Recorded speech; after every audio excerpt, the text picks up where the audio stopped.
दादाजी जिस चीज को हाथ लगाते वह हीरे में बदलकर टूट जाती। पानी का गिलास उठाया तो पूरा गिलास चमकता हुआ हीरा बन गया और हाथ से फिसलकर चकनाचूर हो गया।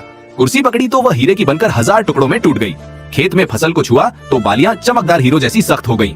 गांव वाले डर गए, कोई उन्हें अपने घर के पास भी नहीं आने देता था। मुखिया चिल्लाकर बोला, इस बूढ़े को गांव से बाहर निकालो, यह मनहूस है। बेटे ने भी दरवाजा बंद करते हुए कहा, पिताजी अब आप हमारे लिए मुसीबत बन चुके हो। यह सुनकर दादाजी की आंखें भर आईं। वह चुपचाप जंगल की तरफ चले गए। कई घंटों तक भटकने के बाद वह एक पुराने पेड़ के नीचे बैठकर रोने लगे। तभी अचानक पीछे से आवाज आई, जिसे दुनिया श्राप समझती है वही सबसे बड़ा वरदान होता है। दादाजी ने पीछे देखा तो एक बाबा खड़े मुस्कुरा रहे थे। बाबा बोले, आज तक तुमने डर में चीजों को छुआ, इसलिए सब टूट गया। अब दूसरों की मदद के लिए हाथ बढ़ाओ। इतना कहकर बाबा ने दादाजी के हाथ पर अपना हाथ रखा और अचानक गायब हो गए। दादाजी घबरा कर उठे। तभी उन्हें पास में घायल एक हिरण दिखाई दिया। दादाजी ने डरते डरते उसे छुआ, लेकिन इस बार हिरण हीरा नहीं बना। उसके शरीर से चमक निकली और वह पूरी तरह ठीक होकर दौड़ गया।